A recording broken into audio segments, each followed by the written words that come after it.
And my fear for 2027 is that now you have a president who has so much personal wealth. He paid totally for his own election and all those he wanted to support him, and has become even richer. So in terms of the monetization, it's on top of the pile.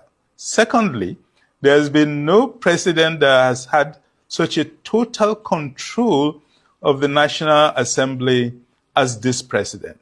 And he's able to pass any law without any serious discussion in the National Assembly because of that control of the leadership of the National Assembly. The third is significant inroads into judicial control.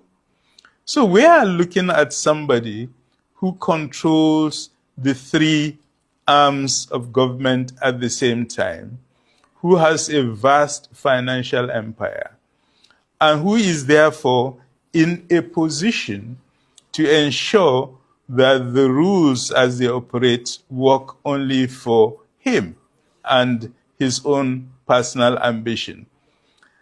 The risk is for this president to think that, well, this means I can do anything and get away with it. And therefore, I will not allow opposition to exist in this country because I control everything. Right. But then that will be ignorance of the other rule of politics, which is that no politician in history has ever controlled all the levers of power. Right. Because at the end of the day, the people are the repository of power. And they may not, for some time, be aware of that fact. But when you deny all possibilities to them, then they look back at who they are, and that realization that at the end of the day, I, as a citizen of this country, can change the situation that's being imposed on me and my society by irresponsible use of power. Well, we're almost out of time.